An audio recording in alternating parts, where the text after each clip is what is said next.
إن الحمد لله نحمده ونستعينه ونستغفره ونعوذ بالله من شرور أنفسنا ومن سيئات أعمالنا من يهدي الله فلا مضل له ومن يضلل فلا هادي له وأشهد أن لا إله إلا الله وحده لا شريك له وأشهد أن محمدا عبده ورسوله أما بعد فإن أصدق الحديث كتاب الله وخير الهدي هدي محمد صلوات الله وسلام عليه وشر الأمور محدثاتها وكل محدثة بدعة وكل بدعة ضلالة وكل ضلالة في النار. Donc nous poursuivons bi'idnillah wa bi'awnillah azza wa jal l'explication de cette série l'ornement précieux des époux vertueux. Et le dernier cours, on a parlé parmi les erreurs des époux et plus précisément des maris. Et aujourd'hui on va continuer Inch'Allah et on verra également parmi les erreurs des épouses, donc des femmes. Parmi les erreurs que font les hommes par rapport à leurs femmes, c'est l'ignorance de la nature de la femme et à quoi elle est exposée. Et quand on dit à quoi elle est exposée, c'est en ce qui concerne la grossesse, les menstrues, les lochis, etc. Donc tout le monde doit savoir, et encore plus l'homme, et au moment où il va se marier, que la femme, elle a de sa nature, et comme Allah Azza wa Jal, il l'a créée, elle a un changement au niveau du métabolisme lorsque elle est enceinte, lorsque elle a des menstrues.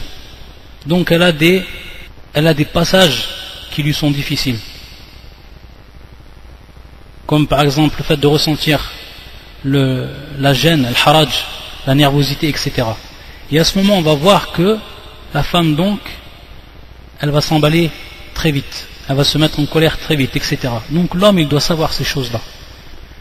La Bouddha yakun hakiman, il faut qu'il soit donc sage par rapport à cela, et qu'il sache donc au moment où sa femme elle a ses règles, surtout les débuts, au moment où sa femme elle est en état de grossesse, et ce qui va s'en suivre, comme al-waham, ce qu'on appelle waham, etc. Tout ce qu'elle va ressentir en elle-même, comme pour ce qui est de al-waham, le fait de détester sa maison, de ne pas pouvoir sentir l'odeur même de la cuisine, même de son mari, in'am. C'est pour ça que même par moment elle va être insupportable. L'homme il faut qu'il sache cela. S'il est jahil bi'adil umur, il est ignorant de ces choses-là, et il ne les prend pas en considération, et il ne ferme pas donc les yeux à ce moment-là, automatiquement il va y avoir des disputes et tout ce qui va être néfaste pour le couple. Wallah al-musta'an. Donc la personne elle doit savoir, c'est-à-dire que l'homme il doit savoir à ces moments-là, et il doit en prendre compte, et il doit en tenir compte, et son comportement à ce moment-là, et sa patience doit être plus grande par rapport et vis-à-vis de sa femme. Et ceux qui ne font pas cela, automatiquement ils vont tomber dans de gros problèmes. Donc s'ils sont ignorants de l'état de leur femme et de ce qui se passe donc en elle, alors automatiquement, comme on a dit, des disputes, et ça peut même aller beaucoup plus loin, jusqu'au talaq, jusqu'à donc le divorce, jusqu'au divorce, et donc pour des choses, des moments qui sont à la base sans grande importance. Donc ça c'est un point où l'homme, celui qui va se marier, le jeune qui va se marier, celui qui n'est pas encore marié, qu'il sache cela. Et celui qui est marié, lakin jahil, et qu'il ignore ou qu'il oublie cela alors qu'il s'en rappelle. Un autre point également, parmi les erreurs, et ici on va rentrer dans ce qu'on appelle le ta'addud, le fait donc d'avoir plusieurs femmes. Et lorsqu'on avait parlé min huquq az-zawja ou min huquq az-zawjat ou min huquq al-azwaj, on avait laissé un haqq, et aujourd'hui donc on va l'expliquer, donc ce sera l'occasion pour l'expliquer à travers donc les erreurs. Et donc ce haqq là c'est ce qu'on appelle haqqul mabit wal adl wal qasm. Lorsqu'on dit haqqul mabit, qu'est-ce qu'on veut dire par là? Lorsque l'homme il a plusieurs femmes, il a une obligation qu'il doit accomplir, et ces femmes là donc à partir de 2, de 3 jusqu'à 4, elles ont un droit sur lui, et qui est donc al-mabit. Al-mabit c'est le fait de passer à la base donc une nuit avec chaque femme. Et quand on dit bien sûr la nuit, c'est également le jour, c'est-à-dire une journée complète. Sauf que comme nous l'ont expliqué les gens de science, pour ce qui est de la journée, donc quand on parle de la journée, le jour en fait, le jour, an-nahar, il est permis à l'homme qui a plusieurs femmes, il est permis donc de les visiter, c'est-à-dire simple visite, comme le faisait le prophète sallallahu alayhi wa sallam durant la journée. Et comme le citent beaucoup de savants, il ne s'assoit pas auprès d'elle, ou il ne s'installe pas auprès d'elle, mais simplement il le fait si par exemple elles ont besoin d'une haja, si elles ont besoin de quelque chose ou quoi que ce soit, et afin donc qu'ils subviennent à ce besoin-là. Donc c'est dans ce sens uniquement. Et donc c'est simplement une ziyara, simplement une visite. C'est ce qui est de la journée. Par contre, pour ce qui est de la nuit, là, pour ce qui est de la nuit, il devra la passer entièrement donc avec son épouse. Et donc dans cela, haqqul mabit, il faut, et ce qu'on appelle haqqul qasm kadalik, il faut que l'homme, il donne donc ce temps équivalent à chaque épouse. Et c'est un droit. C'est un droit. Et s'il le délaisse, c'est strictement interdit. S'il le délaisse, c'est strictement interdit. C'est pour ça que le prophète, sallallahu alayhi wa sallam, au moment ou avant que la mort lui vienne, sallallahu sallam alayhi, il demandait où il était. C'est-à-dire, chez quelle femme il allait être demain. C'est pour ça qu'il disait, Aina ana ghadan, Aina ana ghadan, en le répétant, Aina ana ghadan, c'est-à-dire qu'il disait où je serai demain. Où je serai demain. Parce qu'il savait, il voulait en fait, Kana yurid yom Aïcha, il voulait en fait passer ce moment-là, ou ce dernier jour auprès de Aïcha. C'est ça qu'il voulait. Mais il l'a dit de manière indirecte, le prophète sallallahu alayhi wa sallam. Et comme il est venu dans le hadith, muttafaqun alayh, فَأَذِنَ لَهُ أَزْوَاجُهُ يَكُنْ حَيْثُ شَاءَ فَكَانَ فِي بَيْتِ عَيْشَةَ حَتَّى مَاتَ عِنْدَهَا. Et donc, à ce moment-là, les femmes du prophète sallallahu alayhi wa sallam lui ont permis. Donc on voit qu'il y a eu ici une permission. Les femmes du prophète sallallahu alayhi wa sallam lui ont permis qu'il soit où il voulait. Et il a choisi donc à ce moment-là la demeure de Aïcha. Il est resté auprès d'elle jusqu'à qu'il est mort. Salawatullah wa salamun alayhi. Même si les savants ont dit, beaucoup de savants, ils ont divergé les savants par rapport au prophète sallallahu alayhi wa sallam. Est-ce que pour ce qui est du prophète, est-ce qu'il y avait le haqq du mabit, haqq al-mabit, c'est-à-dire que certains savants ont dit qu'en réalité ce n'était pas une obligation par rapport au prophète, et d'autres ont dit que c'était une obligation. Ala kulli hal, le prophète sallallahu alayhi wa sallam, quoi qu'il en soit, il a donné ce droit-là. Donc que ce soit min bab al-wajib, par rapport à ceux qui ont dit que c'était obligatoire pour le prophète sallallahu alayhi wa sallam, ou ceux qui ont dit que ce n'était pas obligatoire min bab al-ihsan, min bab al-ihsan. Et pour également ce qui est de al-mabit, on va donner également une précision par rapport à ce droit. Lorsque l'homme il va se marier donc avec sa deuxième femme, suivant l'état de la femme, elle va avoir un droit qui va être supplémentaire, donc au moment du mariage. Et cela on le prend d'un hadith qui est rapporté par Anas, qui est muttafaqun alayh. يقول أنس رضي الله تعالى عنه من السنة إذا تزوج الرجل. من السنة, ça c'est un terme qui est important. Anas, lorsqu'il dit min as-sunnah, ce qui fait partie donc de la sunna, on appelle au niveau de la science du hadith, هذا الحديث له حكم الرفع, له حكم الرفع. Tout simplement, ça veut dire que ce hadith est élevé, c'est comme s'il était élevé au prophète sallallahu alayhi wa sallam. يكون مرفوع حكما, مرفوع حكما, c'est-à-dire qu'il a le statut donc du hadith qui est élevé au prophète sallallahu alayhi wa sallam. Ici Anas il n'a pas dit qala sallallahu alayhi wa sallam, ou fa'ala sallallahu alayhi wa sallam, ou aqarra sallallahu alayhi wa sallam, mais il a dit min as-sunnah. Et de ce terme-là, on va donc en déduire que c'est min bab ar-raf', c'est-à-dire donc que ce hadith-là, il a le statut d'être, où il prend le statut du hadith qui est dit élevé. Lorsqu'on dit marfou', ça veut dire élevé. Et élevé à qui donc? Élevé au prophète. C'est-à-dire donc qu'on dit élevé au prophète et on dit marfou', c'est donc la parole du prophète sallallahu alayhi wa sallam. Ou alors le geste, le fait du prophète sallallahu alayhi wa sallam, l'acte du prophète sallallahu alayhi wa sallam, ou l'approbation du prophète sallallahu alayhi wa sallam. Hada wa al-marfou'. Et donc le marfou' il peut être également hukman, c'est-à-dire que les sahaba vont nous informer d'une information qui était du temps du prophète. Lorsqu'ils disent par exemple fi ahd al-nabi, durant le temps du prophète. Ça également, ça hukm ar-raf. Lorsqu'ils disent comme cet exemple-là, min as-sunnah, c'est également hukm ar-raf, c'est-à-dire qu'il a le statut du hadith qui est élevé. Donc la différence qu'il y a entre al-marfou' et al-mawquf. Al-mawquf, c'est-à-dire qu'il s'arrête au sahabi. C'est pour ça qu'on dit al-mawquf. Al-mawquf qui vient du terme waqafa. Et waqafa qui est donc la traduction de s'arrêter. Lorsqu'on s'arrête. Et lorsqu'on dit donc mawquf ala sahabi, ça veut dire que ce hadith-là, il s'arrête au sahabi. C'est-à-dire donc c'est la parole du sahabi, ou le geste du sahabi, ou l'acte du sahabi.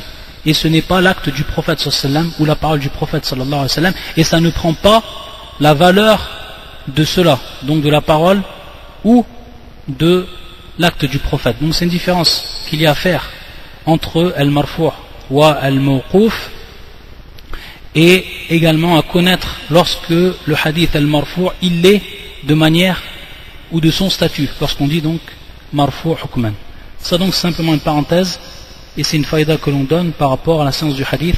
Lorsqu'on entend donc les savants, ou lorsqu'on lit un livre de science, et qu'on voit donc cette parole al-hadith marfou', ou qu'on voit cette parole al-hadith marfou' hukman, ou qu'on voit cette parole al-hadith mawquf, yani mawquf ala sahabi.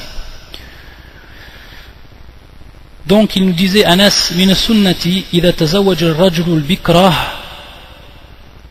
ala al-thayyib, donc lorsque l'homme il se marie une femme qui est vierge et qu'il a donc déjà une femme, et bien entendu cette femme là elle est non vierge. Tayyib, c'est ce qu'on appelle la thayyib, on avait déjà expliqué ce terme. Donc lorsqu'il se marie donc en deuxième épouse, aqama 'inda sab'an, donc il reste auprès d'elle durant 7 jours. 7 jours complets, c'est son droit qu'elle a par rapport à son homme, qui lui il reste avec elle durant donc 7 jours. 7 jours complets lors du mariage, si elle est bien sûr vierge. Tayyib. Et ensuite, après cela, on viendra donc au hukm al-qasm, c'est-à-dire donc il y aura le partage. Le partage ensuite qui viendra se mettre en place. Et ensuite il dit Anas, nam fil hadith thumma qasam, c'est-à-dire ensuite il partage. Wa idha tazawwaja al-thayyib aqama 'indaha thalathan thumma qasam. Tayyib. Ici par contre il se marie avec une femme qui n'est pas vierge. Donc sa deuxième femme qu'il va prendre, ou sa troisième, ou sa quatrième, elle n'est pas vierge. Alors elle aura un droit que de 3 jours, uniquement. Donc comme dans ce hadith qui a donc hukm al-raf, qui a le statut d'être élevé au prophète sallallahu alayhi wa sallam.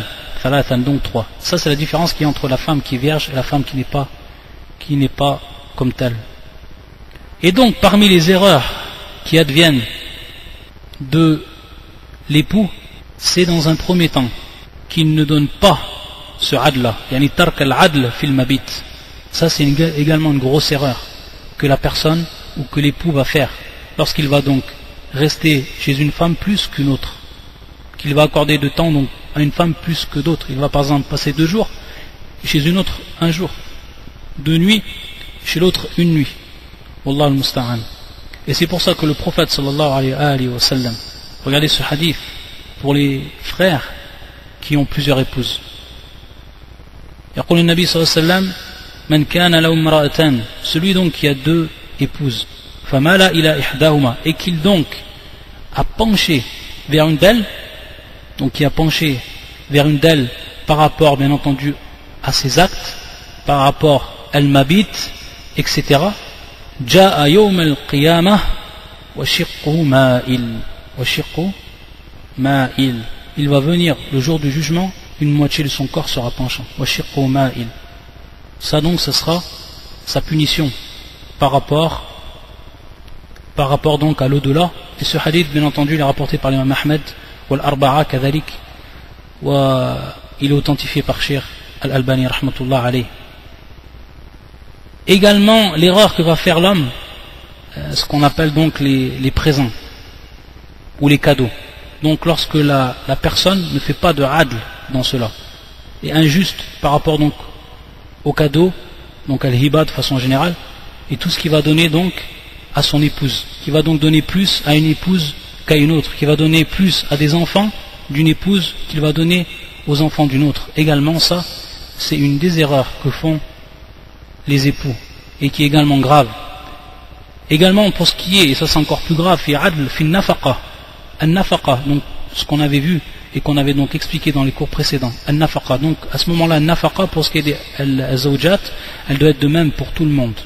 Pour ce qui est des erreurs également, tark al-adl fi safar.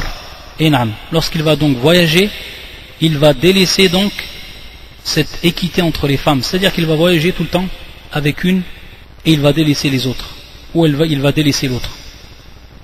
Et comment le prophète sallallahu alayhi wa sallam il faisait lorsqu'il voyageait, et pour ne donc pas faire de jaloux et pour ne donc pas délaisser cette justice-là, il tout simplement le tirait au sort. Il tirait tout simplement au sort parmi ces femmes, donc il ne faisait pas de préférence à partir de là. كان النبي صلى الله عليه وسلم إذا أراد سفرا أقرع بين نسائه. Donc le prophète sallallahu alayhi wa sallam, lorsqu'il voulait donc un voyage, il tirait donc au sort entre ces femmes. Également une erreur qui est faite, c'est une grosse erreur qui va être faite. C'est ce qu'on appelle mubalagatu fi izhar al-farah idha addad. Lorsque l'homme il se marie avec une seconde femme, tayyib, ou avec une troisième femme, ala kulli hal. On prend le cas qu'il va se marier avec une seconde femme. Qu'est-ce qu'il va faire? Il va tout simplement faire apparaître sa joie devant la première. Il va faire apparaître cette joie-là. Il va même exagérer dans cela. Wallah al-musta'an. Et ça c'est strictement inutile et c'est même néfaste. Parce que la femme, de par sa nature, on va revenir à l'ghayra, on va revenir donc à la jalousie de la femme. La jalousie de la femme qui est présente et qui est dans sa nature même, al-ghayra. On verra donc des hadiths par rapport à cela. Donc cette jalousie elle va s'accentuer, elle va s'intensifier. Pour rien du tout. Sans aucune raison qui va être donc ici valable. Donc au contraire, l'homme, pour ne pas tomber dans cette erreur-là, lorsqu'il va se marier, il ne fait pas apparaître cette joie devant sa première femme. Bien au contraire, il ne fait pas apparaître cette joie. Il ne laisse pas donc apparaître les signes de cette joie-là. Lorsqu'on parle de al-adl, de la justice donc entre les femmes, pour celui qui a plusieurs épouses, on va se rappeler bien entendu un verset du Coran où Allah Azza wa Jal nous a parlé de cela, et qui est le verset suivant. يقول الله سبحانه وتعالى ولن تستطيعوا أن تعدلوا بين النساء ولو حرصتم فلا تميلوا كل الميل فتذروها كالمعلقة. Vous ne pourrez jamais être équitable envers vos femmes. ولن تستطيعوا أن تعدلوا بين النساء, même si vous en êtes soucieux. ولو حرصتم فلا تميلوا كل الميل فتذروها كالمعلقة. Ne vous penchez pas tout à fait vers l'une d'elles, au point de laisser l'autre comme en suspens. Mu'allaqa, comme en suspens. Bien entendu, par rapport à ce verset, on va comprendre une chose ici. C'est que l'homme, il y a une chose qu'il détient, une chose qu'il va détenir. La chose qu'il détient, c'est le fait de faire justice envers ses femmes, faire preuve d'équité envers ses femmes, par rapport al-mabit, le fait de rester, par rapport al-nafaqa, etc. Les choses dont il est capable et dont il a le pouvoir sur cela. Par contre, il a une chose dont il ne peut détenir. Et c'est quoi? C'est son cœur. C'est son cœur. Ça, il ne peut pas. Ça, il ne peut pas. C'est pour ça qu'on comprend dans ce verset que l'homme, il ne peut pas, au niveau de l'amour, et donc l'amour qui va venir de ce cœur-là, il ne peut pas faire acte d'équité. Automatiquement, il va préférer une femme à une autre. Parce que ça, la yamlik. C'est pour ça que le prophète sallallahu alayhi wa sallam, dans un hadith qui est rapporté par l'imam Abu Daoud, qui est même rapporté par l'imam Ahmed, et qui est authentifié également par Cheikh Al-Albani rahmatullah alayhi, يقول النبي صلى الله وسلم عليه اللهم هذا قسمي فيما أملك. Il dit le prophète sallam dans cette dua: ô mon Seigneur, ceci donc est mon partage, donc le partage que j'ai fait entre mes femmes, fima amlik, dans ce que donc je détiens, dans ce qui est mon pouvoir, dans ce que je détiens. Fala talumni fima tamlik wala amlik.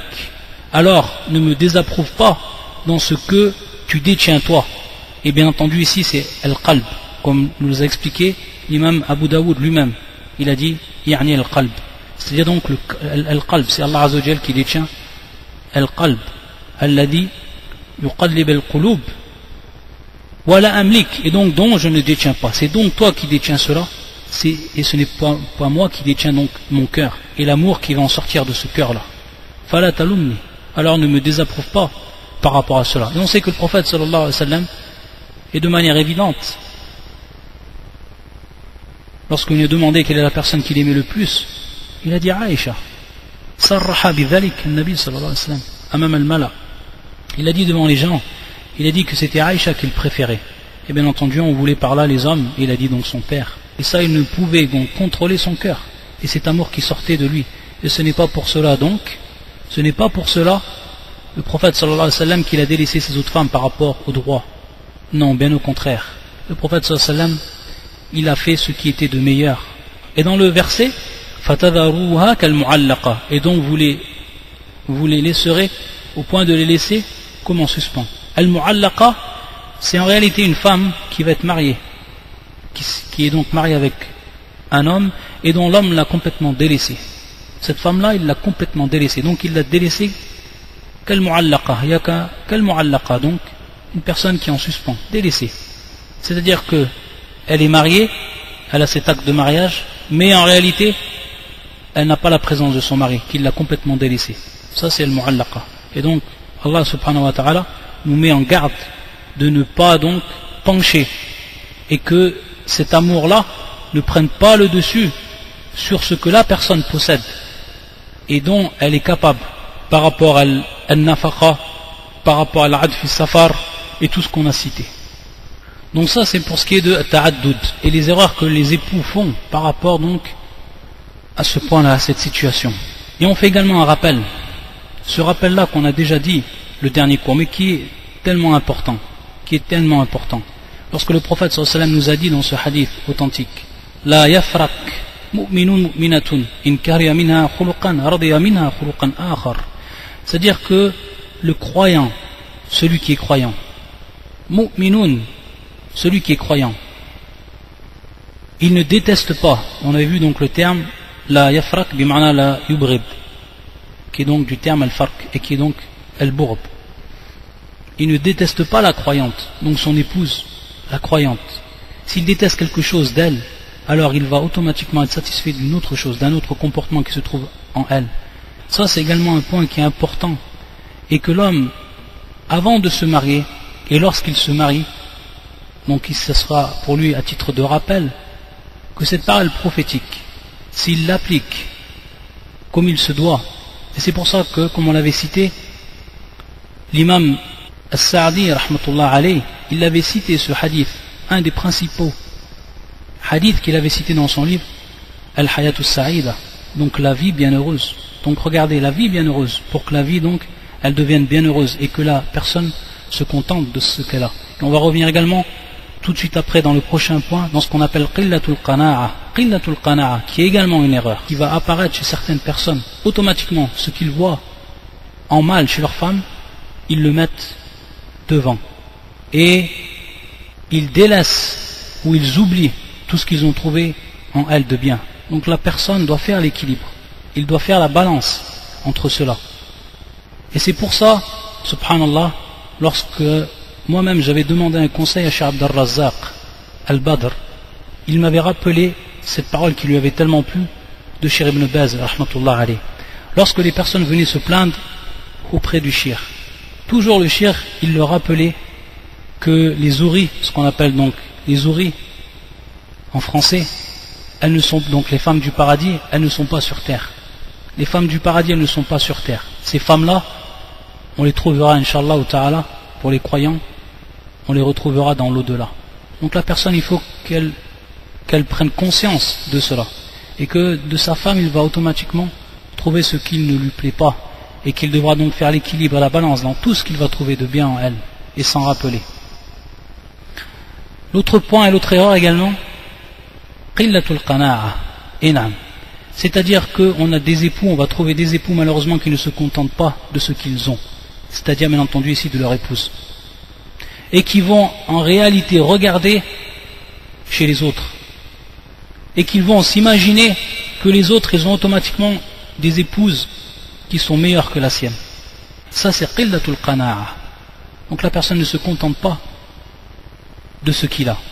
Et ça va même l'amener, wallah al-musta'an, dans certains cas, à tomber dans le haram, bin nadar, c'est-à-dire de par le regard. De par ce regard-là, qui va bien entendu lui être interdit. Et de par lui, il va prendre les péchés.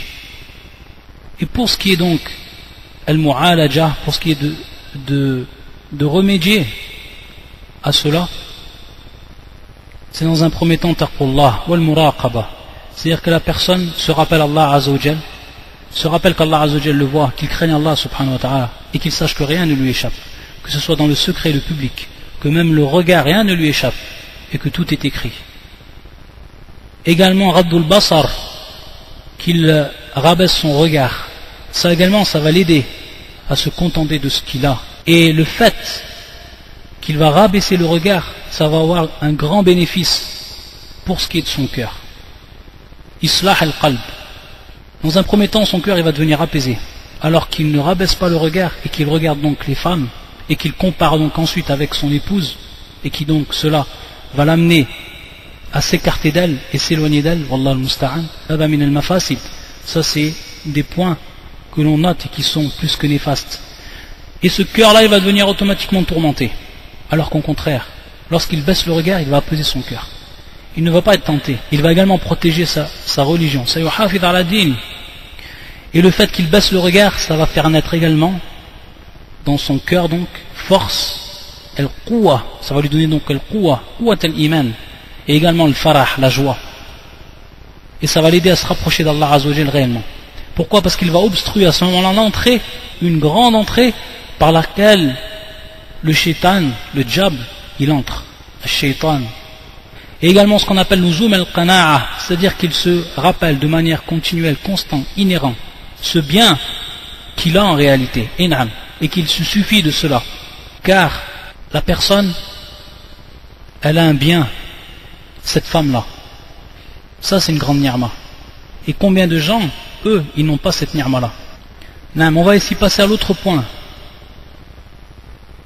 et qui est donc an-nazar ila man huwa adna minna fi al-umur ad-dunya wa man huwa a'la minna fi umur ad-din wa masail al-fada'il. Ça également c'est un remède, c'est un grand remède ça. C'est lequel? C'est tout simplement que la personne, qu'elle regarde donc ceux qui sont en dessous de lui par rapport donc aux affaires de cette dunya là. C'est pour ça que le prophète sallallahu alayhi wa sallam, dans le hadith authentique muttafaqun alayhi, يقول انظروا إلى من واسفل منكم ولا تنظروا إلى من هو فوقكم فهو أجدر أن لا تزدروا نعمة الله عليكم. Regardez donc ceux qui sont en dessous de vous. ولا تنظروا إلى من هو فوقكم. Et ne regardez pas ceux qui sont au-dessus de vous par rapport au bien matériel, par rapport à ce qu'Allah Azza wa Jalla leur a donné. فهو أجدر أن لا تزدروا نعمة الله عليكم. Et donc ceci va vous empêcher, amna, ça va donc vous empêcher et vous protéger, ahfaz, de donc réfuter et n'être reconnaissant envers la ni'ma d'Allah Azza wa Jal, ce bienfait d'Allah subhanahu wa ta'ala qu'il nous a donné. Ya Abdullah, tu as une femme, tu as une épouse qui a automatiquement des bonnes qualités, une croyante qui a automatiquement des bonnes qualités. Donc pourquoi regarder autre? Pourquoi chercher autre?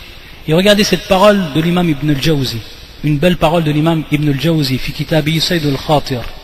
يقول رحمة الله عليه قد يرى الإنسان امرأة في ثيابه فيتخاير له أنه أحسن من زوجته.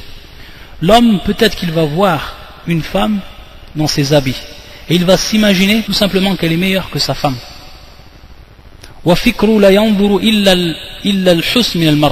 Et bien entendu, sa pensée ne va pencher et ne va donc s'orienter uniquement et ne va regarder que ce qu'il y a de bien dans cette femme. Tout simplement donc il va automatiquement chercher à se marier. Ou alors bien entendu, dans le cas des captives, d'avoir donc une captive.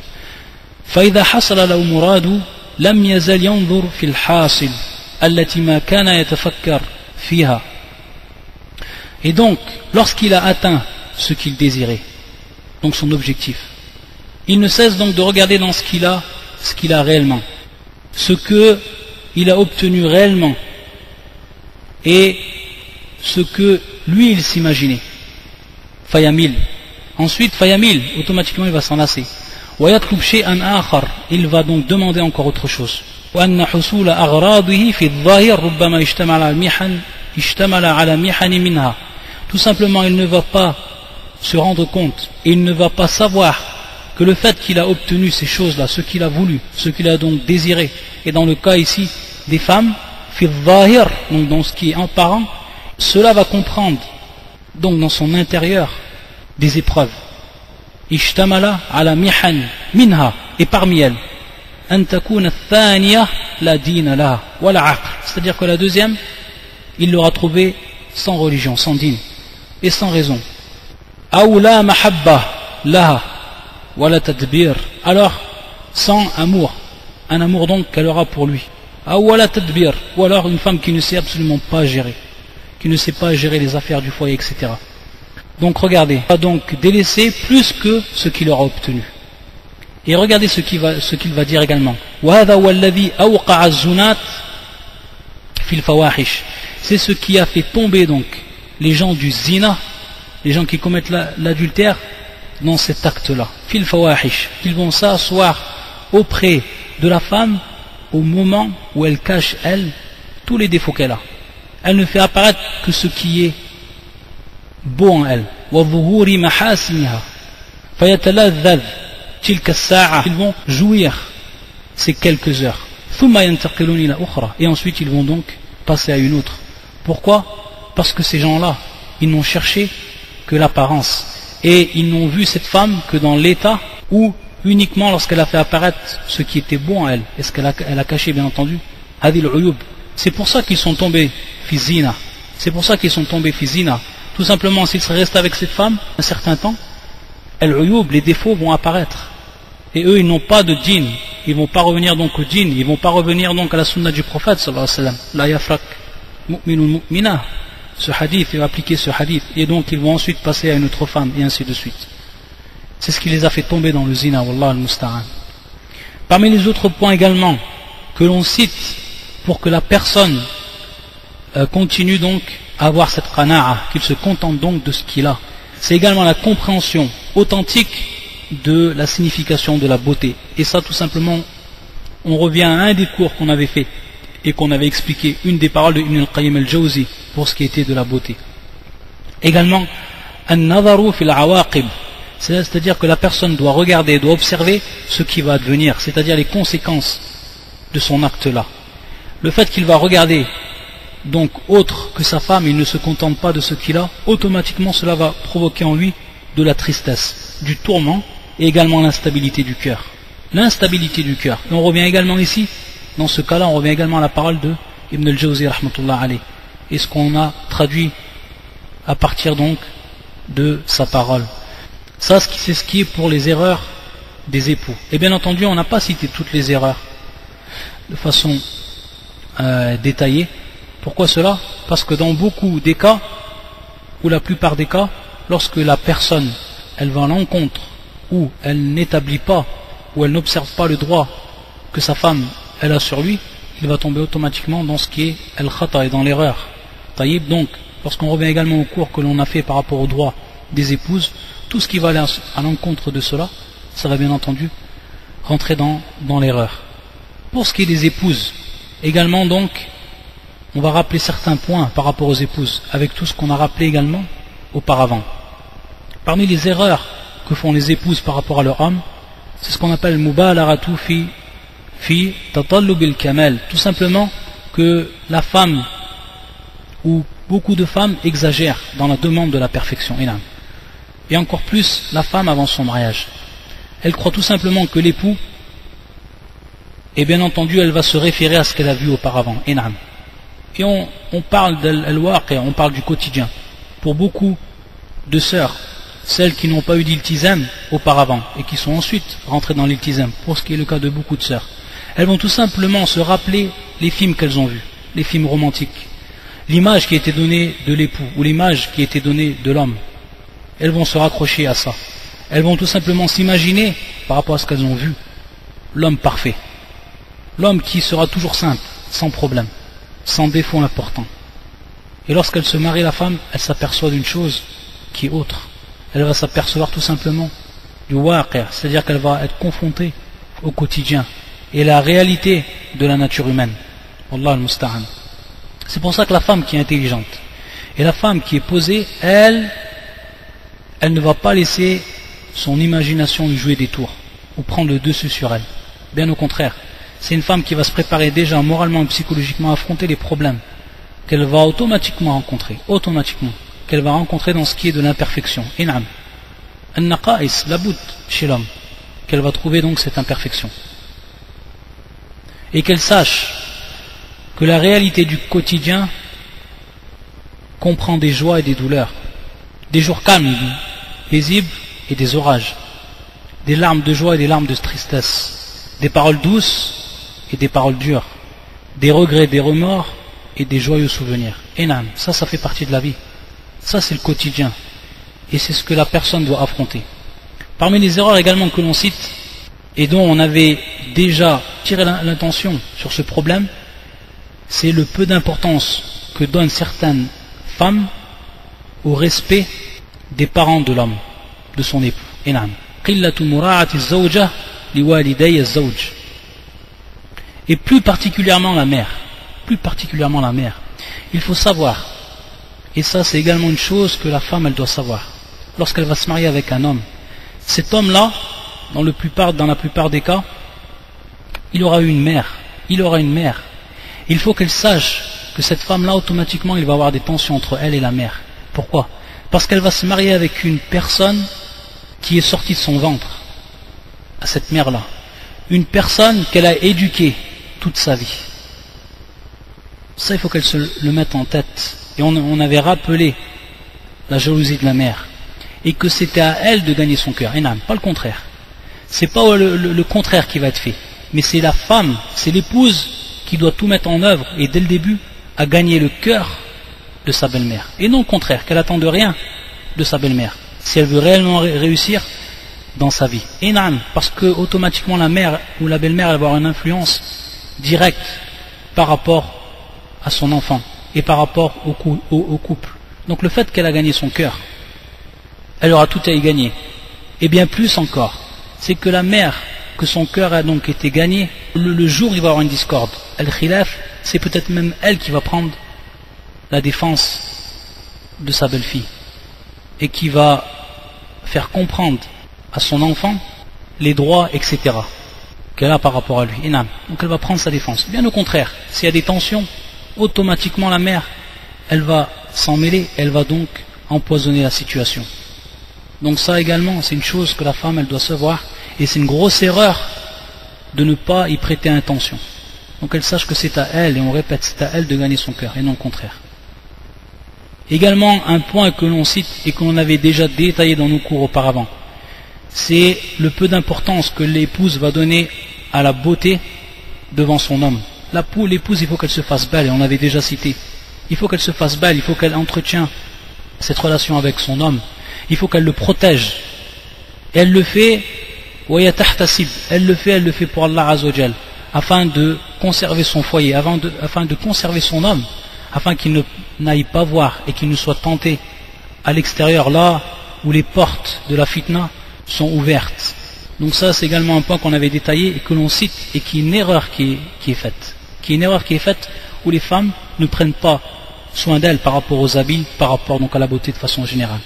Également, pour ce qui est une des particularités malheureusement de la femme, et ça on va le voir par rapport à un hadith du prophète sallallahu alayhi wa sallam, et donc à partir de là, lorsque la femme croyante, elle sait que c'est une particularité de la femme, et que cela arrive beaucoup chez la femme, alors qu'elle soit très prudente par rapport à cela, de ne pas y tomber dedans. Et on va revenir donc à un hadith du prophète sallallahu alayhi wa sallam par rapport à cela. Le prophète sallallahu alayhi wa sallam, on sait qu'Allah Azzawajal lui a fait voir le feu, qu'Allah Azzawajal lui a fait voir le paradis, salawatullah wa salamun alayhi. Et il nous a informé de ce qu'il a vu, le prophète sallallahu alayhi wa sallam. Lorsqu'il a vu le feu, qu'est-ce qu'il a dit? Il a dit, ra'aytu an-nar, j'ai vu le feu, wa ra'aytu akthar ahliha an-nisa, et j'ai vu la plupart des gens donc du feu, les femmes. Bien entendu, il y a une cause par rapport à cela. Et les Sahaba, ils lui ont posé la question, pourquoi donc la plupart, est-ce que tu as vu donc, parce que tu as vu l'enfer, tu as vu que la plupart de ces gens-là, Akthara ahliya an-nisa, tu as vu que c'était des femmes, pourquoi cela? Et le prophète, donc ils lui ont dit, Lima ya Rasulallah, pourquoi cela? Et le prophète de répondre, salawatullah wa salamun alayhi, il a dit la cause, yakfurna al-ashir, c'est-à-dire donc qu'elles n'ont pas de reconnaissance, qu'elles nient ou qu'elles n'ont de reconnaissance par rapport donc à al-ashir, donc par rapport à leur vie et tout ce que leur homme a fait pour elles durant sa vie. Donc de façon générale, al-ashir, tout ce qu'elle a vécu avec lui, tous les biens qu'il lui a donnés dans cette vie-là, lorsqu'il a comblé ses besoins, etc. Yakfurna al-ashir, wa yakfurna al-ihsan, et également al-ihsan, donc la bienfaisance qui leur a été faite, elles ne sont reconnaissantes par rapport à cela. Law ahsanta ila ihdahunna, si tu as donc été bienfaisant envers l'une d'elles toute ta vie, ad-dahr, c'est-à-dire donc toute ta vie, thumma ra'at minka shay'an, et si donc elle voit quelque chose de toi, donc une chose qui ne va pas lui plaire, une chose qui va être en contradiction avec ce ihsan, avec cette bienfaisance, qalat ma ra'aytu minka khayran qat, je n'ai vu de toi point de bien, absolument point de bien, wallah al-musta'an. Hada wa takfir al-ashir, le fait donc de délaisser et le fait de n'être reconnaissant par rapport à ses bienfaits, être ingrat. Également les derniers points donc que l'on cite, le fait que la femme, à chaque fois qu'elle fait un bien par rapport à son homme, elle lui le répète, tout simplement. Yatamun, à chaque fois qu'elle fait quelque chose de bien, il faut qu'elle le rabâche, elle le rappelle à son homme. Ça également c'est une grosse erreur que la femme, elle fait. Également, irhaqu zawj bi kathrati talabat, c'est-à-dire le fait qu'elle fatigue de manière abusive son mari par les demandes. Toujours en train de demander. Toujours en train de demander par rapport à ses besoins et par rapport à ce qui est en plus, bien entendu, de cela. Lorsqu'on dit bien sûr ses besoins, encore ses besoins c'est une chose, mais bien ce qui est au-dessus. C'est-à-dire kathratu talab, tout le temps demander. Ça également c'est une erreur. La femme, il faut qu'elle pose également ici un équilibre par rapport à cela. Également, et c'est ce qu'on va voir ici, ce sera le dernier point inshallah, al-mubalagatu fil ghayra. La femme, comme on l'a dit auparavant, de par sa nature, elle a une jalousie. Et cette jalousie va être encore plus accrue lorsque l'homme il va se marier avec une deuxième femme, ou une troisième, ou une quatrième. Et donc ici, ou l'erreur qui est faite, c'est le mubalagha, bien entendu. Al-ghayra mawjouda, elle est présente, elle a été présente chez les meilleures des femmes de cette communauté. C'est pour ça que Aïcha, qu'est-ce qu'elle disait Aïcha radiyallahu ta'ala anha, comme l'a rapporté l'imam al-Bukhari fi bab ghayrat al-nisa, lorsqu'il a donc intitulé un de ses chapitres ghayrat al-nisa, c'est-à-dire bien entendu ce qui est en rapport avec la jalousie des femmes. Qu'est-ce qu'elle disait Aïcha? Elle disait ma ghirtu ala imra'atin li rasulillah sallallahu alayhi wa sallam kama ghirtu ala Khadija li kathrati dhikri rasulillah sallallahu alayhi wa sallam iyyaha wa thana'ihi alayha. Qu'est-ce qu'elle disait Aïcha? Elle disait je n'ai jamais été aussi jalouse d'une femme par rapport au prophète sallallahu alayhi wa sallam, donc d'une femme du prophète sallallahu alayhi wa sallam, comme j'ai été jalouse et j'ai jalousé donc Khadija radiyallahu ta'ala anha, cette grande femme, à force qu'il répétait, c'est-à-dire que le prophète sallallahu alayhi wa sallam l'a rappelé beaucoup, il rappelait beaucoup cette femme-là, tout le bien qu'elle a fait, et cette grande femme, et également les éloges qu'il faisait d'elle. Et donc à partir de là, Aïcha nous dit qu'elle n'a jamais eu plus de jalousie pour une femme que pour en fait Khadija, et de par cette cause-là. Donc c'est quelque chose qui est naturel, qui est présent chez la femme. Mais, bien entendu, elle ne doit pas exagérer dans cela. Et si elle exagère, alors elle va faire en sorte, cette raïra va animer un feu qui va être ardent, et dont les flammes propagées donc de ce feu sont en réalité une fumée de doute et de suspicion. Wallah al-musta'an. Jusqu'à que la vie donc de l'homme devient un véritable enfer. c'est-à-dire toujours avoir des doutes par rapport à son homme, de façon générale, et dans le cas bien entendu où il a des épouses, lorsqu'elle a toujours des doutes par rapport au fait qu'il donne plus à l'autre, ou alors qu'il est plus affectif par rapport à l'autre, etc. Une jalousie qui va devenir en réalité une maladie. Donc, la femme également, elle doit faire attention à cela. Et par rapport à ce que l'on cite, pour que la femme tu'alij, c'est-à-dire elle remédie donc à cette ghayra lorsqu'elle est abusive, cette jalousie lorsqu'elle est abusive, qu'elle se contente dans un premier temps, lorsqu'on a dit al-qana'a pour l'homme, on le dit également pour la femme, qu'elle se contente également de façon générale, et qu'elle se contente également et soit satisfaite de la prédestination d'Allah. C'est Allah Azza wa Jal qui a prédestiné cela. Elle a un homme, alhamdulillah. Combien de femmes ne trouvent d'hommes croyants, d'hommes en qui elles ont confiance et qu'elles savent que jamais ou qui est loin des causes du zina. Ça c'est un bien qu'Allah Azza wa Jal leur a donné. Donc qu'elles soient contentes de cette prédestination et qu'Allah Azza wa Jal a fait qu'il s'est marié avec une deuxième femme ou une troisième. Également par rapport à ce que l'on cite, c'est donc qu'elle délaisse les doutes qui sont non fondés et tout ce qui rentre dans le waswas. Comme on l'avait vu pour l'homme, c'est également valable ici pour la femme.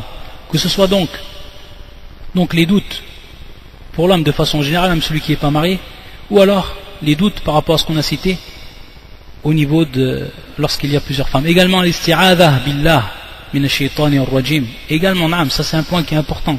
C'est que la femme, elle demande protection auprès d'Allah Azza wa Jal de ce shaytan. Car c'est le shaytan qui est à l'origine de cela. Le jab, c'est lui qui est à l'origine donc de ce sentiment, c'est-à-dire donc de cette jalousie qui va être abusive. Et c'est pour ça qu'Allah Azza wa Jal yaqul wa imma yanzaghannaka min ash-shaytani nazghun fasta'idh billah innahu sami'un alim. Et si jamais le jab t'incite à faire le mal, cherche refuge auprès d'Allah, car il entend et c'est tout. Et c'est tout. Également al-mujahada, in'am.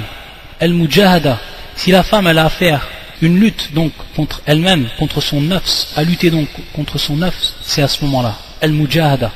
Et également al-ishtiral bima yanfa', c'est-à-dire donc qu'elle s'occupe de ce qui va lui être profitable, comme l'adoration d'Allah Azza wa Jal, de s'occuper de son foyer de la meilleure des façons, de l'apprentissage de son dîn, etc.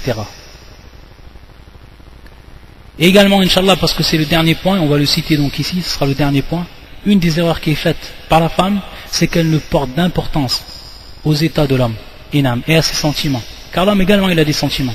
Et l'homme, il a des états également, qui sont différents. Et par exemple, à titre d'exemple, le fait que, au moment où l'homme, il va rentrer du travail, fatigué, épuisé, à ce moment-là, elle vient, elle va lui rappeler les mauvaises nouvelles. Elle va lui demander ce qu'elle a besoin directement dès qu'il rentre, etc. Donc ici, elle ne va même pas prendre en compte la fatigue de l'homme et le laisser un peu se reposer, etc. Des femmes qui sont comme ça et qui ne prennent pas en compte cela. Également, ce que l'on cite à titre d'exemple, Fiad al-Bab, c'est qu'elle plaisante ou qu'elle soit joyeuse au moment où lui, il est triste. Ça, c'est également une des erreurs qui est faite et qui est le fait de porter peu d'importance aux états de son homme. Et également de façon générale qu'elle ne donne pas le respect qui est demandé. Parce que la femme doit respecter son homme. Et doit donc, ce respect doit apparaître, que ce soit dans son langage, que ce soit dans sa façon de faire, dans son comportement. Et ensuite, un grand manque qu'il va y avoir par rapport à l'éducation des enfants. Et Inch'Allah, les prochains cours, bi'idhnillahi ta'ala, on va rentrer également dans ce chapitre-là. On va rentrer donc dans ce grand chapitre qui va concerner Tarbiyatul Awlad, donc l'éducation des enfants, Inch'Allah ta'ala. Subhanakallahumma bihamdika, ashhadu an la ilaha illa anta, astaghfiruka wa atubu ilayk. Assalamu alaikum wa rahmatullahi wa barakatuh.